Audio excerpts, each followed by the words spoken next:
ગેરમાર્ગે દોરાઈને અહીંયા આવ્યા છો? પાછળવાળા તમે ગેરમાર્ગે દોરાઈને આવ્યા છો? નથી ને? તમે બધા સમજુ લોકો છો, કોઈ આમાંથી ગેરમાર્ગે દોરાય એવા નથી. ત્યારે ડેડિયાપાડામાં દેશના વડાપ્રધાન શ્રી નરેન્દ્રભાઈ મોદીજી આવ્યા. એમના પબ્લિક ભેગી કરવા માટે 500 કરોડ રૂપિયાની આદિજાતિ વિકાસ વિભાગમાંથી બજેટની જોગવાઈ કરવામાં આવી. પણ ત્યાં 500 કરોડમાં ભીડ ભેગી નહીં થઈ અને આપણે પ્રેમથી કરેલા આહવાનમાં લાખો લોકો ભેગા થયા, એટલે આ લોકોને તકલીફ પડી છે. એમને હતું કે ભાઈ આદિવાસી વિસ્તારમાં તો એક ચૈતર વસાવો છે, તે બધાને જાગૃત કરે છે, ભેગા કરે છે, એમની લડાઈ લડે છે, અધિકારોની વાત કરે છે, ખેડૂતની વાત કરે છે, વિદ્યાર્થીઓની વાત કરે છે, મહિલાઓની વાત કરે છે, કર્મચારીઓની વાત કરે છે. એને આપણે દબાવી દેવાનો છે, એને 15 તારીખે મોદી સાહેબના હસ્તે જોડી દેવાનો છે. એમ કરીને મોદી સાહેબને દેવમોગરા લઈ ગયા. દેવમોગરાથી નરેન્દ્રભાઈ મોદીને ડેડિયાપાડા લાવ્યા. પણ આપણે એક આહવાન કર્યું કે અમે 1 લાખથી પણ વધારે લોકો નેત્રંગમાં ભેગા થશું અને બધા પ્રેમથી 1 લાખ પણ વધારે લોકો નેત્રંગમાં આવ્યા. આ આપણી તમારી ને અમારી બધાની તાકાત છે. આપણે એ મંત્રી અને એમના સાંસદો જેવા એમની પાર્ટીના બોલતા પોપટ નથી. આપણે સ્વતંત્ર હવાલાવાળા લોકો છે અને અમે બધા સ્વતંત્ર હવાલો લઈને ફરીએ છીએ. અમે બોલીએ એટલે અમને જેલ કરે. આગળ યુવરાજભાઈની સાથે અમે શિક્ષકોની ભરતી માટે લડ્યા. અમે વિદ્યાર્થીઓને પોસ્ટ મેટ્રિક શિષ્યવૃત્તિ મળે એના માટે લડ્યા. અમે ખેડૂતોને એમના પકવેલા ભાવ, પાકના ભાવ યોગ્ય મળે એના માટે લડ્યા. અમે ગાંધીનગરમાં જ્યારે પણ કોઈની સાથે કર્મચારીઓ સાથે અન્યાય થાય એના માટે લડીએ. અમે સુગર મિલોમાં ખેડૂતો સાથે અન્યાય હોય એના માટે લડીએ. અમને જીઆઈડીસીઓમાં સ્થાનિક લોકોને રોજગારી મળે એના માટે લડીએ. ત્યારે આ ભાજપના સરકારને ગમતું નથી. એમના ભૂપેન્દ્રભાઈ પટેલને ગમે નહીં. એમને લાગે કે આદિવાસી યુવાન અમારી આટલી મોટી સરકાર સામે કઈ રીતના બોલી શકે. એમના હર્ષ સંઘવીને લાગે કે આદિવાસીનો યુવાન અમારી આટલી મોટી સરકાર સામે કઈ રીતના બોલી શકે. અને અમને પણ જેલોમાં જવું પડે છે. યુવરાજસિંહ જાડેજાએ પણ જેલમાં જવું પડ્યું. બ્રિજરાજ સોલંકીએ પણ જેલમાં જવું પડ્યું. ચૈતર વસાવાએ પણ જેલમાં જવું પડ્યું. ઈસુદાન ગઢવીએ પણ જેલમાં જવું પડ્યું. ગોપાલભાઈ ઇટાલિયાએ પણ જેલમાં જવું પડ્યું. અરવિંદ કેજરીવાલજીએ પણ જેલમાં જવું પડ્યું. પણ અમે આમ આદમી પાર્ટીના સૈનિકો એવા છે કે ભારતીય જનતા પાર્ટીના હર્ષ સંઘવીની પોલીસમાં તાકાત નથી કે અમને જેલોમાં નાખીને દબાવી શકે. ત્યારે સાથીઓ આજે ખેડૂતની હાલત શું છે? આજે ખેડૂતો પોતાનો પાક આખું વર્ષ પોતાના પરિવાર સાથે મહેનત કરે છે. જીવના જોખમે રાત્રે દિવસે કામ કરે. મોંઘા મોંઘા બિયારણો, મોંઘી મોંઘી દવાઓ અને મોંઘી મોંઘી મજૂરીઓ લોન લઈ સાહસ કરે. અતિવૃષ્ટિનો માર વાગે, માવઠાનો માર વાગે, સૂકો દુકાળ પડે, લીલો દુકાળ પડે અને છેલ્લે જ્યારે ઢોર ખાય, ચોર ખાય, મોર ખાય અને બધાના કોડિયાનો નિવાલો બધાને પહોંચાડીને પોતાનું વધે, એમાંથી જ્યારે વેચવા માટે બજારમાં જાય ત્યારે આજે આ દેશની નીતિ એવી છે કે ખેડૂતોના માલનો ભાવ પણ પોતે કરી નથી શકતો. એમના માલના ભાવ કરવા વાળા ભારતીય જનતા પાર્ટીના દલાલો બેઠા છે. એક બાજુ દેશના વડાપ્રધાન, એક બાજુ ગુજરાતના મુખ્યમંત્રી કપાસનો ટેકાનો ભાવ 1622 રૂપિયા જાહેર કરે છે અને ખેડૂત જ્યારે કપાસ લઈને બજારમાં જાય તો 1250 રૂપિયા મળે છે. એક બાજુ આ ગુજરાતના મુખ્યમંત્રી મકાઈનો ટેકાનો ભાવ 2100 રૂપિયા જાહેર કરે છે અને ખેડૂત પોતાની મકાઈ લઈને બજારમાં જાય તો 1700 રૂપિયા મળે છે. આ સરકારની નીતિ, એક બાજુ દેશના વડાપ્રધાન કહે કે ખેડૂતની આવક અમે દુગની કરીશું. આ તમારી નીતિઓ ખેડૂત દિવસે ને દિવસે ગરીબ થતો જાય છે અને એમના ઉદ્યોગપતિઓ દિવસે ને દિવસે અમીર થતો જાય છે. ત્યારે ખેડૂત મિત્રોએ પણ જાગવું પડશે. જે સરકારો આપણા માલનો ભાવ આપણે નક્કી નથી કરવા દેતી, એમના માર્કેટ યાર્ડો, એમની એપીએમસીઓમાં એમએસપી પ્રમાણે આપણને ભાવ નથી મળતા, સીસીઆઈના કેન્દ્રોના નામે એ લોકો હોદ્દેદારો જ્યારે આપણી સાથે લૂંટ મચાવતા હોય ત્યારે જે આ કડતા પ્રથા છે એ કડતા પ્રથાને નાબૂદ કરવા માટે આપણે બધાએ આવનારા દિવસોમાં આગળ આવવું પડશે. એપીએમસીઓમાં જઈને કડતા પ્રથા સામે પણ આપણે લડવું પડશે. તમે જોઈ લો, આજે આમ આદમી પાર્ટીના રાજુભાઈ કરપડા, પ્રવીણભાઈ રામ અને એમની સાથેના ખેડૂત મિત્રો બોટાદ ખાતે આ કડતા પ્રથા સામે લડ્યા ત્યારે આ હરસંઘવીની પોલીસ દ્વારા એમના પર લાઠીચાર્જ કરવામાં આવ્યો, દરવાજા તોડીને મારવામાં આવ્યા, મા બેટીઓ સાથે અત્યાચાર કરવામાં આવ્યા અને હરસંઘવીને એનું પ્રોમોશન મળ્યું, એમને સુપર સીએમ બનાવવામાં આવ્યા. ત્યારે અમે એ સરકારને બી કહેવા માંગીએ છીએ, તમે હમણાં મંત્રીમંડળ બદલી રહ્યા છો, આવનારા દિવસોમાં આ પ્રજા અને આ જનતા તમારી આખી સરકાર બદલવા માટે તૈયાર છે. ત્યારે આગળ અમારા સાથી બ્રિજરાજભાઈએ કીધું, આપણા યુવાનો જ્યારે શિક્ષણ માંગે છે ત્યારે આપણને મંદિર મસ્જિદની વાતો કરશે, આપણે રોજગાર માંગીશું, ભારત પાકિસ્તાનની વાતો કરશે અને આપણે જ્યારે ખેડૂતોના પાકના ભાવ માંગશે, આપણે વિકાસની વાત કરીશું તો આત્મનિર્ભરની વાત કરશે, રાષ્ટ્રભાવનાની વાત કરશે, પણ આપણા હકની વાત એ લોકો ક્યારે નથી કરતા. ત્યારે બધાએ આપણે જાગવાની જરૂર છે અને આ સરકાર, એમના મંત્રીઓ માત્ર ને માત્ર રબર સ્ટેમ્પ છે. એમના મંત્રીઓની તાકાત નથી, એમના ધારાસભ્ય સાંસદોની તાકાત નથી કે એમની સરકારમાં આપણો અવાજ બને. ત્યારે સાથીઓ, આવનારા દિવસોમાં વિસ્તારમાંથી પણ આપણે આપણો અવાજ બને એવા યુવાનને તાલુકા, જિલ્લા અને વિધાનસભામાં મોકલવા માટે આપણે બધાએ તૈયાર થઈ જવું પડશે. અમે અવારનવાર બોલીએ એટલે અમારો અવાજ દબાવવા માટે અમને જેલો કરવામાં આવે.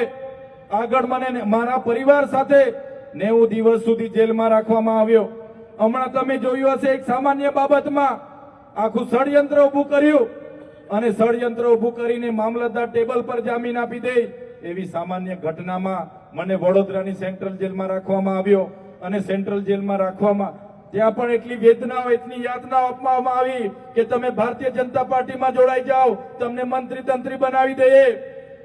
પણ અમે એ વેદનાઓ વેઠી લીધી, અમારા પરિવારે દુઃખ વીઠી લીધું, અમારા કાર્યકરોએ દુઃખ વીઠી લીધું અને અમે નક્કી કર્યું એ પ્રમાણે અમારી ગરીબ, આદિવાસી, મધ્યમ વર્ગ, ઓબીસી, માઇનોરિટી અને દલિત પીછડા માટે અમે લડીશું. અમે ક્યારે ભારતીય જનતા પાર્ટીમાં જવાના નથી. સાથીઓ, અમે જઈએ, અમે મંત્રી બનીએ, તંત્રી બનીએ, પૈસા લઈ લઈએ, બંગલા થઈ જાય, ગાડીઓ થઈ જાય, પણ એનાથી અમને સંતોષ નથી. તમારા જેવા નાના નાના સામાન્ય લોકો અમારા માટે ફૂલહાર લઈને અમારું સ્વાગત કરે છે, અમારી રાહ જોઈને ઉભા છે, ભૂખા બેઠા છે. આજ અમારા માટે બહુ મોટી પૂંજી અને સંપત્તિ છે. એ ભરોસો અમે ક્યારે તોડીશું નહીં. જ્યારે સમાજને જરૂર પડશે, જ્યારે ગુજરાતના લોકોને જરૂર પડશે, અમે અમારું લોહી વેવડાવી દેવા માટે તૈયાર છે, અમારું ધન આપવા માટે તૈયાર છે. પણ આ ભારતીય જનતા પાર્ટી માટે અમે લડીશું ને લડીશું. ત્યારે આટલી યાતનાઓ વેઠવી પડે અને એવા સંજોગોમાં તમારી બાજુના એક સાંસદ હતા, એમણે પ્રેસ કોન્ફરન્સ કરી અને કીધું કે ચૈતર વસાવા જેલમાં ગયા છે, એની કારકિર્દી અમે પૂરી કરી નાખીશું, એને હમણાં છૂટવા નહીં દઈએ, 3 વર્ષ પછી આવશે. ત્યારે સાંસદને અને તમારા ત્યાંના મંત્રીને પણ કહેવા માંગુ છું, तुमको क्या लगता था नहीं लौटेंगे, तुमको क्या लगता था नहीं लौटेंगे, गलत. जब तक तोड़ेंगे नहीं तब तक छोड़ेंगे नहीं. हमको क्या अंडू पंडू गंडू झंडू समझ के रखा है क्या? ये चैतर वसावा है, चैतर वसावा कभी झुकेगा नहीं. करारा जवाब मिलेगा, करारा जवाब. अपना टाइम भी आने वाला है ना? अपना टाइम ત્યારે જે પણ એમના અધિકારીઓ, જે પણ પોલીસ કર્મચારીઓ અમારા નેતાઓ સાથે દંડાવાળી કરે છે, અમને હેરાન કર્યા છે, આવનારા દિવસોમાં સરકાર બદલાવાની છે ગુજરાતમાં. એ લોકોને પણ શોધીને અમે એનો બદલો લેવાના છે. ત્યારે સાથીઓ, એમને એવું હતું કે આ ચૈતરભાઈ છૂટીને આવે એટલે ચૈતરભાઈ માટે અંબાજીથી ઉમરગામમાં પ્રવેશ બંધીની એમણે માંગ કરી. એમણે હાઈકોર્ટમાં કીધું કે આ ચૈતર વસાવા આદિવાસીઓને ગેરમાર્ગે દોરે છે, એમને જાગૃત કરે, આ કરે તે કરે, એમને આદિવાસી વિસ્તારમાં ઘૂસવા નહીં દેવાના, પ્રવેશ બંધી આપો. ત્યારે મારા ડેડિયાપાડા મત વિસ્તારમાં આજે મેં પ્રવેશ નથી કરી શકતો. 1 વર્ષ માટે મને પ્રવેશ બંધી આપી. આ સરકારના ખોટા સોગંદનામાથી, એમના અધિકારીઓની ખોટી રજૂઆતથી મને નામદાર હાઈકોર્ટ દ્વારા હાલમાં મારા વિસ્તારમાં હદપાર કરવામાં આવ્યો છે. ત્યારે હું રાજપીપળા રેમ અને રાજપીપળાથી ડેડિયાપાડાના આજુબાજુના વિસ્તારોના કામ કરું, દાહોદ જામ, છોટાઉદેપુર જામ, ત્યારે આ લોકો કહે આને ડેડિયાપાડાથી દૂર કર્યો છે, આને હવે નર્મદામાંથી પણ દૂર કરવો પડશે. ત્યારે એ લોકોને કહેવા માંગુ છું, તમે મને ડેડિયાપાડામાંથી કાઢી મૂકશો, તમે મને નર્મદામાંથી કાઢી મૂકશો, પણ આ ચૈતર વસાવા અમારા લોકોના દિલોમાં રહે છે, ત્યાંથી ક્યારેય કાઢી નથી શકવાના. ત્યારે અમે આ લોકોથી ડરતા નથી. એમણે જે ભય, ભૂખ અને ભ્રષ્ટાચાર આપણને આપ્યો છે, 30 વર્ષના શાસનમાં આજે આપણે શિક્ષકો માટે આંદોલન કરવા પડે, શાળા માટે આંદોલન કરવા પડે, રોજગારી માટે આંદોલન કરવા પડે, આપણા ટ્રાન્સપોર્ટેશન માટે આંદોલન કરવા પડે, આપણે કાવેરી જેવી સુગરો માટે આંદોલન કરવા પડે, વ્યારા સુગર માટે આંદોલન કરવા પડે, સિવિલ હોસ્પિટલો માટે આંદોલન કરવા પડે. ત્યારે સાથીઓ એની એક જ દવા છે, અને એ દવા છે આમ આદમી પાર્ટીમાં જોડાઈને આ સરકારને મૂળિયામાંથી આપણે ઉખાડીને ફેંકી દેવાની છે. સાથીઓ, ક્યાં સુધી આપણે દેશના વિકાસના નામે આપણી જમીનો આપીશું? ક્યાં સુધી આપણે સંપાદિત થઈશું? મોટા મોટા ડેમો બની જવાથી, ઊંચી ઊંચી બિલ્ડિંગો બની જવાથી, ઊંચી ઊંચી પ્રતિમાઓ બની જવાથી, ભવનો બની જવાથી, કોરિડોર બની જવાથી, જીઆઈડીસી બની જવાથી, જીએમડીસી બની જવાથી, કોરી કરસોરો ચાલવાથી આપણો વિકાસ થવાનો નથી. જ્યાં સુધી આપણા લોકોને શિક્ષણ નહીં મળે, રોજગાર નહીં મળે, જ્યાં સુધી આપણા ખેડૂતોને યોગ્ય ભાવ ના મળે, ત્યાં સુધી આ ખેડૂતો સામે, ખેડૂતો માટે આ સરકાર સામે લડવું પડશે. એની જનજાગૃતિ અમે કરીએ છીએ અને અમને ગર્વ છે. જ્યાં પણ મીટિંગ થાય, કાર્યક્રમ થાય, સ્વયંભૂ લોકો પોતાની મેળે આવીને ઉભા રહે છે. એમની રોજ આપે, બસ ગોઠવે, આંગણવાડીને કે તલાટીને કે અધિકારીઓને કામે લગાડે, કોઈ જવા તૈયાર નથી. આજે નરેન્દ્રભાઈ મોદી ડેડિયાપાડામાં આવ્યા. સાથીઓ, બિરસા મુંડાની વાત કરું, ભગવાન ક્રાંતિ સૂર્ય બિરસા મુંડાની જયંતિ અમે 2013 થી ઉજવીએ છીએ. અને અહીંના એક સાંસદ કહેતા હતા કે અમારા દેશના વડાપ્રધાન 150મી જન્મ જયંતિ ઉજવવા માટે આવ્યા, ગર્વની વાત છે. પણ એ આજે જે બિરસા મુંડા પ્રતિમાને એમણે ફૂલહાર કર્યો ને, એ બિરસા મુંડાની પ્રતિમાની સ્થાપના ચૈતરભાઈ વસાવાની આગેવાનીમાં અમે કરી. તમે કેટલી પ્રતિમાઓ મૂકી, તમે કેટલી બિરસા મુંડા જયંતિ ઉજવી, એ જનતાને બતાવો. આજે આદિવાસી સમાજ જાગી ગયો, બિરસા મુંડાના વિચારોને ઉજાગર કર્યા અમે. અને આદિવાસી સમાજ જ્યારે હક અધિકારોની વાત કરે, પૈસા એક્ટની વાત કરે, અનુસૂચિત 5 ની વાત કરે, ત્યારે એ લડત દબાવવા માટે આજે દેશના વડાપ્રધાનને મારા ડેડિયાપાડામાં આવવું પડે. આ મજબૂરી આપણે બધાએ પેદા કરી દીધી છે. ત્યારે પોતાની ટિકિટ ના જતી રહી, એના માટે કેટલાક મંત્રીઓને, કેટલાક સાંસદો પાર્ટીના પોપટ બનીને અમારી સામે અવાજ કરે છે, આખો દિવસ અમારું નામ રટણ કરે છે, કેટલાક અમને ગાળો ભાંડે છે. અમને ગાળો ભાંડવાથી આદિવાસી સમાજનો ઉદ્ધાર નથી થવાનો, અને અમને ગાળો દેવાથી જો આદિવાસી સમાજનો ઉદ્ધાર થવાનો હોય, અમે તો સવારે ઉઠીને તમારી ઓફિસે ગાળ ખાવા આવવા માટે પણ તૈયાર છે. પણ આમણે માત્ર ને માત્ર રાજનીતિ કરવી છે. કઈ રીતના ચૈતરભાઈ વસાવા આમ આદમી પાર્ટીને આગળ વધતી અટકાવાય, એના માટે તમામ પ્રયાસો આ લોકો કરે છે.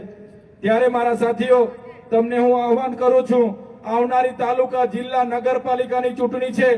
કોઈની શ્રેષ્ઠ રાખ્યા વગર, કોઈ સંબંધ સાચવ્યા વગર, એ ચાહે કોઈ પણ કાકો મામો ઉભો હોય ભાજપમાં, એને જોયા વગર તમે તમારામાંથી તૈયાર થઈ જાઓ. આમ આદમી પાર્ટી તમને મંચ પૂરું પાડે છે. તમે આવો, સારા માણસો આવો, લોકસેવા માટે આવો. આપણે ભારતીય જનતા પાર્ટીની જેમ સત્તામાં જઈને પૈસા નથી કમાવાના. આપણે સત્તામાં જઈને લોક સેવા કરવાની છે. આવો બધા સાથે મળીને પરિવર્તન લાવીએ અને આવનારી 2027માં ગુજરાતમાં પરિવર્તન લાવીએ. એ પરિવર્તન લાવવા માટે અમે નીકળેલા છે. અમે કોઈને ડરતા નથી. મોતને મુઠ્ઠીમાં લઈને ફરીએ છીએ અને લડીએ છીએ. તમે પણ અમારી સાથે આવો. તમારો સહકાર અમારી સાથે હશે. અમે આ સરકારો સામે પણ લડીશું. આ જ વાત અને આ જ વિનંતી સાથે આજે અમને અહીં આમંત્રિત કર્યા, અમારું સ્વાગત કર્યું, સન્માન કર્યું અને અમને બધાને તમે શાંતિથી સાંભળ્યા છો. તમામ લોકોનો, મીડિયા મિત્રોનો, પોલીસ કર્મોનો, આયોજક મિત્રોનો બધાનો આભાર માનીને હું વિનમું છું. બધાનો ખૂબ ખૂબ આભાર, ધન્યવાદ. જય આદિવાસી, જય જોહાર, જય જય ગરવી ગુજરાત.